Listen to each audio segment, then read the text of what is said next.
Bus ಎಲ್ಲರಿಗೂ ನಮಸ್ಕಾರ, welcome back to Sagar Stories ಮಗ. ಟಾಪ್ 5 ಕ್ರಿಕೆಟಿಂಗ್ ಅಪ್ಡೇಟ್ಸ್ಗೆ ಎಲ್ಲರಿಗೂ ಸ್ವಾಗತ.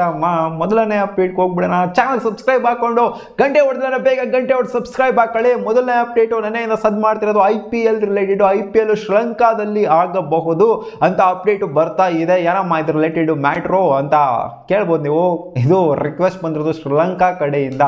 ನಮ್ಮ ಕಡೆಯಿಂದ ಏನು ರಿಕ್ವೆಸ್ಟ್ ಶ್ರೀಲಂಕಾಗೆ ಹೋಗಿಲ್ಲ. ಇಲ್ಲ ಗುರು ನಾವು ಆರ್ಗನೈಸ್ ಮಾಡಬೇಕು ಅಂತ ಇಟ್ಕೊಂಡಿದ್ದೀವಿ. ಇಲ್ಲಿ ಎಲೆಕ್ಷನ್ ಬೇರೆ ಇರೋದ್ರೆ ಸ್ವಲ್ಪ ಕನ್ಫ್ಯೂಷನ್ ಕ್ರಿಯೇಟ್ ಆಗುತ್ತೆ. ಏನು ಗುರು ಶ್ರೀಲಂಕಾದಿಂದ ರಿಕ್ವೆಸ್ಟ್ ಬಂದಿದಂತೆ ಅಕ್ಸೆಪ್ಟ್ ಮಾಡ್ತಾರೆ BCCI ಅಂತ. ಒಟ್ಟಲ್ಲಿ ರಿಕ್ವೆಸ್ಟ್ ಅಂತೂ ಹಾಕಿದ್ರಂತೆ ಶ್ರೀಲಂಕನ್ ಸ್ಪೋರ್ಟ್ಸ್ ಮಿನಿಸ್ಟರ್ ಜೊತೆಗೆ ಟೂರಿಸಂ ಮಿನಿಸ್ಟರ್. ಯಾಕಂದರೆ ಟೂರಿಸಮು ಕೂಡ ಜಾಸ್ತಿ ಆಗುತ್ತೆ. ಇನ್ ಕೇಸ್ ಏನಾದ್ರು ಮ್ಯಾಚ್ ಏನಾದ್ರು ಆಯಿತು ಅದರಲ್ಲಿ ಇಲ್ಲಿಂದ ಅಲ್ಲಿ ಟ್ರಾವೆಲ್ ಮಾಡೋರು ಕೂಡ ಮೂರು ಮ್ಯಾಚ್ನ ಅಟ್ಲೀಸ್ಟ್ 3 ಮ್ಯಾಚ್ನ ಆಡಿಸಿ ಅಂತ ಅವರು ರಿಕ್ವೆಸ್ಟ್ ಹಾಕ್ಕೊಂಡಿದ್ರಂತೆ. ಆ 3 ಮ್ಯಾಚ್ನ ಅದೇ ಮೇಯ್ನ್ ಮ್ಯಾಚ್ನೇ ಇರ್ಬೋದು, ಅದೇ ಇಷ್ಟಿಷ್ಟು ಸೆಲೆಕ್ಟಿವ್ ಮ್ಯಾಚ್ ಅಂತ ಇರ್ತವೆ, ಆ ಮ್ಯಾಚ್ಗಳನ್ನ ಆಡಿಸಿ ಅಂತ ಅವ್ರು ಕೇಳ್ಕೊಂಡಿದ್ದಾರೆ ಈ ಟೀಮ್ಗಳದು.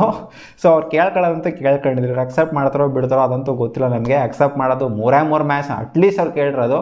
ಅವ್ರು ಎಷ್ಟು ಬೇಕಾದ್ರೂ ಮ್ಯಾಚ್ ಕಂಪ್ಲೀಟ್ IPL ಮಾಡೋದಕ್ಕೂ ಅಂದರೆ ಕಂಪ್ಲೀಟ್ IPL ಮಾಡಿಸ್ಕೊಳ್ಳೋದಕ್ಕೂ ರೆಡಿ ಅವರು ಶ್ರೀಲಂಕಾದವ್ರು. ಯಾಕಂದರೆ ಅವ್ರಿಗೆ ಅಲ್ವಾ ಜಾಸ್ತಿ ರೆವೆನ್ಯೂ ಜನರೇಟ್ ಆಗುತ್ತೆ. ಟೂರಿಸಮ್ ಜಾಸ್ತಿ ಹೋಯಿತು ಅಂದರೆ ಅಲ್ಲಿ ಮೇಯ್ನಾಗೆ ಹಣಕಾಸು ಸಕಲಾಗಿ ಹರಿದಾಡುತ್ತೆ. ಸೊ ಅವರೇನೋ ರಿಕ್ವೆಸ್ಟ್ ಆಗ್ತಾರೆ, ಬಟ್ ನಮ್ಮ BCCIಗೆ ನಷ್ಟ ಆಗುತ್ತಲ್ಲ ಇದೇನಾದ್ರು ಈಚೆ ಕಡೆ ಹೋಯ್ತು ಅಂತಂದರೆ. ಸೊ ಆದ್ದರಿಂದ ಯೋಚನೆ ಮಾಡುತ್ತೆ ಅಂತ ಕಾಣಿಸಿದ್ರ ಬಗ್ಗೆ BCCI. ನನ್ನ ಪ್ರಕಾರ IPL ಇಂಡಿಯಾದಲ್ಲೇ ಆಗುತ್ತೆ ಫುಲ್ ಫ್ಲೆಡ್ಜ್ ಆಗಿ, ಕಂಪ್ಲೀಟ್ಲಿ ಇಂಡಿಯಾದಲ್ಲಿ. ಅಪ್ಡೇಟ್ ಬಿಟ್ಟು ರೋಹಿತ್ ಶರ್ಮಾ ಅವ್ರನ್ನೇ ಪೋಸ್ಟ್ ಮ್ಯಾಚಲ್ಲಿ ರೆಸ್ಪಾಂಡ್ ಮಾಡಿದರೆ. ಶುಭ್ಮನ್ ಗಿಲ್ ರನ್ಔಟ್ ಮಾಡ್ಬಿಟ್ರಲ್ಲ ಪಾಪ. ಆಲ್ಮೋಸ್ಟ್ 14 ತಿಂಗಳಾದ್ಮೇಲೆ ಕಮ್ ಬ್ಯಾಕ್ ಮಾಡಿದ್ರು ರೋಹಿತ್ ಶರ್ಮಾ T20 ಫಾರ್ಮೇಟ್ಗೆ. ಮೊದಲನೇ ಮ್ಯಾಚಲ್ಲಿ ಈ ಥರ ರನ್ಔಟ್ ಮಾಡಿಸ್ಬಿಟ್ಟಲ್ಲ ಗುರು ಅಂತ ಫ್ರಸ್ಟ್ರೇಷನಲ್ಲಿ ನೆನ್ನೆ ಬೈಕೊಂಡು ಬೆಹನ್ ಡ್ಯಾಶ್ ಅಂತ ಬೈಕೊಂಡು ಹೋದ್ರು. ಅದೆಲ್ಲರಿಗೂ ಗೊತ್ತಾಗಿದೆ, ವೈರಲ್ ಕೂಡ ಆಗಿದೆ ಆ ಒಂದು ಸೀನು.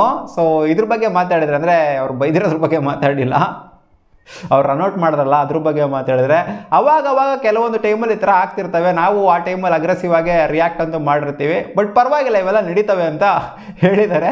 ಇದು ರಿಪೀಟ್ ಆಯಿತು ಅಂತಂದರೆ ಶುಭ್ಮನ್ ಗಿಲ್ ಕೈತೆ ಅಂತಲೂ ಕೂಡ ಇಂಡೈರೆಕ್ಟಾಗಿ ಒಳಗಡೆ ಹೇಳಿರ್ತಾರೆ. ಅಪ್ಡೇಟ್ ಬಿಫೋರ್ ಈ T20 ವರ್ಲ್ಡ್ ಕಪ್ಪಿಗೆ 4 ಜನ ಅಂತೂ ಪಕ್ಕಾ ಫಿಕ್ಸ್ ಗುರು. ಅದು ಬ್ಯಾಟರ್ಸ್ಗಳ ಕ್ಯಾಟಗರಿಲಿ ಇವ್ರಿಗೆ ಶೋರ್ಟ್ ಶಾರ್ಟ್ ಆಗಿ ಕೊಡ್ಬೋದು ಅಂತ ಆಕಾಶ್ ಚೋಪ್ರಾ ಅವರು ಹೇಳಿದ್ದಾರೆ. ಅದು ರೋಹಿತ್ ಶರ್ಮಾ, ವಿರಾಟ್ ಕೊಹ್ಲಿ, ಹಾರ್ದಿಕ್ ಪಾಂಡ್ಯ ಜೊತೆಗೆ ಸೂರ್ಯಕುಮಾರ್ ಯಾದವ್, ಈ 4 ಜನ ಅಂತೂ 100% ಇದ್ದೇ ಇರ್ತಾರೆ. ಯಾರು ಇಲ್ಲ ಅಂದ್ರೂ ಯಾರು ಇದ್ರೂ ಈ 4 ಜನನ ಇವ್ರು ತಿಪ್ಪುರ್ಲಾಗ ಹೊಡೆದ್ರು ಕೂಡ ಬ್ಯಾಟರ್ಸ್ಗಳ ಕ್ಯಾಟಗರಿ ಚೇಂಜ್ ಮಾಡೋದಕ್ಕೆ ಆಗೋದಿಲ್ಲ ಅಂತ ಹೇಳ್ಬಿಟ್ಟಿದ್ದಾರೆ.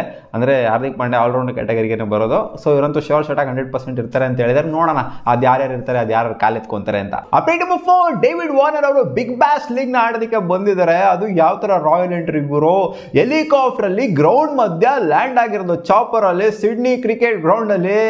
ಅವನ ಅಜ್ಜಿ ಇದಕ್ಕಿಂತ ಒಂದು ರಾಯಲ್ ಎಂಟ್ರಿ ಬೇಕಾಗಿರೋ, ಯಾರಿಗೂ ಸಿಗದೆ ಇರೋಂಥ ರಾಯಲ್ ಎಂಟ್ರಿ ಡೇವಿಡ್ ವಾರ್ನರ್ಗೆ ಸಿಕ್ಕಿದೆ. ಇದು ಒಂಥರ ಇವ್ರು ಸ್ಟಾರ್ಟ್ ಮಾಡ್ಕೊಂಡ್ಬಿಟ್ಟಿದ್ರು ಇವರು. ಆಸ್ಟ್ರೇಲಿಯಾದಲ್ಲಿ ಯಾರು ಒಂಥರ ಪುಡಾಂಗ್ ಪಂಟ್ರ್ ಪ್ಲೇಯರ್ ಆಗೋಗ್ಬಿಟ್ರು ಅಂದರೆ ಈ ಚಾಪರಲ್ಲಿ ತೊಗೊಂಬಂದ್ಬಿಟ್ಟು ಹೆಲಿಕಾಪ್ಟರ್ಲಿ ಇಳಿಸೋದು ಮಧ್ಯದಲ್ಲಿ ಈ ಥರ ಎಲ್ಲ ಮಾಡ್ತಾ ಇದ್ದಾರೆ. ನಮ್ಮ ಇಂಡಿಯಾದಲ್ಲೂ ಇದು ಬರಬೇಕಾಗಿದೆ. ಯಾರಿಗೆ ಈ ಥರ ರಾಯಲ್ ಎಂಟ್ರಿ ಸಿಗುತ್ತೆ ಅಂತ ಗೊತ್ತಿಲ್ಲ. IPL ಅಲ್ಲಿ ಸಿಕ್ಕಿದ್ರು ಸಿಗ್ಬೋದೇನೋ. ಇವ್ರು ಆಸ್ಟ್ರೇಲಿಯನ್ಸ್ ಎಲ್ಲ ಮಾಡ್ತಿರೋದು ನೋಡ್ತು ಅಂತಂದರೆ ಡೇವಿಡ್ ವಾರ್ನರ್ಗೆ ಮಾಡಿರೋದು ರೀಸೆಂಟಾಗಿ ನೋಡಿದೆ. ಫಾರ್ ದ ಫಸ್ಟ್ ಟೈಮ್ ಏನಲ್ಲಿ ಆಗಿರೋದು, ಸ್ವಲ್ಪ ಸಲ ಆಗಿದೆ, ಬಟ್ ಡೇವಿಡ್ ವಾರ್ನರ್ ರೀಸೆಂಟಾಗಿ ಈ ಥರ ಒಂದು ಎಂಟ್ರಿನ ಕೊಟ್ಟಿದ್ದಾರೆ. ಎಲ್ಲ ಒಂಥರ KGF ಫೀಲ್ಸಲ್ಲಿ ಇದ್ದಾರೆ ಅಂತ ಕಾಣ್ತಿದೆ. ಡೇವಿಡ್ ವಾರ್ನರ್ಗಂತೂ ಫೀಲೋ ಒಂಥರ ಬಿಲ್ಡಪ್. ಅಪ್ಡೇಟ್ ಮುಫಾನ್ ರಿಂಕು ಸಿಂಗ್ ಅವರು ಪೋಸ್ಟ್ ಮ್ಯಾಚಲ್ಲಿ ಮೆನ್ಷನ್ ಮಾಡಿದರೆ, ಅವ್ರು ಆಡಿರುವಂಥ ಎಲ್ಲ ಮ್ಯಾಚ್ಗಳು, ಆಲ್ಮೋಸ್ಟ್ ಎಲ್ಲ match, majority of the match ಅವ್ರು ನಾಟ್ ಔಟ್ ಆಗಿ ಉಳ್ಕೊಂಡಿದ್ದಾರೆ. ಜೊತೆಗೆ ಫಿನಿಶ್ ಕೂಡ ಮ್ಯಾಚ್ನ ಮಾಡಿದ್ದಾರೆ. ಸಖತ್ ಸ್ಟ್ರೈಕ್ ರೇಟಲ್ಲಿ ಕೂಡ ಆಡಿದ್ದಾರೆ. ಸೊ ಇದು ಹೆಂಗೆ ಕಾರಣ ಅಂತ ಕೇಳಿದಾಗ MS ಧೋನಿ ಅವರಿದೆ. ಇದೆಲ್ಲ ನಾನು ಕಲ್ತಿದ್ದೀನಿ. MS ಧೋನಿ ಅವರು ನನಗೆ ಸಿಕ್ಕಾಗ ಅವರು ಕೂಡ ಸ್ವಲ್ಪ ಉಪದೇಶ ಕೊಟ್ಟರು. ನೀನು ಈ ಥರ ಈ ರೋಲಲ್ಲಿ ಆಡ್ತಾ ಇದೆಯಾ, ಅಂದರೆ ಫಿನಿಶಿಂಗ್ ರೋಲಲ್ಲಿ ಆಡ್ತಾ ಇದೆಯಾ, ಅಂದರೆ ಅವ್ರ ಥರನೇ ರೋಲಲ್ಲಿ MSD ಕೂಡ ಅದೇ ರೋಲಲ್ಲಿ ಆಡ್ತಾ ಇದ್ರಲ್ಲ. ಸೊ ಆ ರೋಲಲ್ಲಿ ಆಡಬೇಕು ಅಂದರೆ ನೀನು ಯಾವ ಥರ ಮೈಂಡ್ ಸೆಟ್ ಇರಬೇಕು ಅದ್ರ ಬಗ್ಗೆ, ಅಂದರೆ ಅವ್ರು ಯಾವ ಥರ ಮೈಂಡ್ ಸೆಟ್ನ ಇಟ್ಕೊತಾ ಇದ್ರು, ಕಾಮೆಂಟ್ ಕೂಲ್ ಆಗಿರಬೇಕಲ್ಲ. ಸೊ ಅದ್ರ ಬಗ್ಗೆ ಇವರಿಗೆ ಹೇಳ್ಕೊಂಡು ಕೊಟ್ಟಿದ್ರಂತೆ. ಸೊ ಅದನ್ನು ಅವ್ರು ಇಂಪ್ಲಿಮೆಂಟ್ ಮಾಡಿದಾಗ ಈ ಥರ ಆಡೋದಕ್ಕೆ ಸಾಧ್ಯ ಆಗ್ತಾ ಇದೆ ಅಂತ MS ಧೋನಿ ಅವ್ರನ್ನ ಒಂಥರ ನೆನೆಸ್ಕೊಂಡಿದ್ದಾರೆ ಅವ್ರು ಈ ಥರ ಆಡ್ತಾ ಇರೋದಕ್ಕೆ. ಸೊ ಇದು ಒಬ್ವಿಯಸ್ಲಿ ಕ್ರೆಡಿಟ್ ಕೊಡಬೇಕಾಗಿತ್ತು, ಕೊಟ್ಟಿದ್ದಾರೆ ಅಷ್ಟೇ. ಯಾಕೆಂದರೆ ಒಬ್ಬರಿಂದ ಏನೋ ಒಂದು ಅಡಾಪ್ಟ್ ಮಾಡ್ಕೊಂಡಿದ್ರೆ ಅಂತಂದರೆ ಅದನ್ನ ಹೇಳ್ಕೊಬೇಕು, ಒಳಗಡೆ ಹೈಡ್ ಮಾಡ್ಕೊಳ್ಳೋದಲ್ಲ ಅಲ್ವಾ. ಸಿಗೋಣ ಮುಂದಿನ ವೀಡಿಯೋದಲ್ಲಿ. ಗಾಯ್ಸ್ ಇದಿಷ್ಟು ಆಗಿತ್ತು ಟಾಪ್ 5 ಕ್ರಿಕೆಟಿಂಗ್ ಅಪ್ಡೇಟ್ಸು. ನಿಮಗೆ ಈ ವಿಡಿಯೋ ಇಷ್ಟ ಆಗಿತ್ತು ಅಂದರೆ ಒಂದೇ ಒಂದು ಲೈಕ್ ಮಾಡಿ. ನಮ್ಮ ಯೂಟ್ಯೂಬ್ ಚಾನಲ್ ಸಬ್ಸ್ಕ್ರೈಬ್ ಆಗಿಲ್ಲ, ಸಬ್ಸ್ಕ್ರೈಬ್ ಕೂಡ ಆಗ್ಬೋದು. ಬಾ.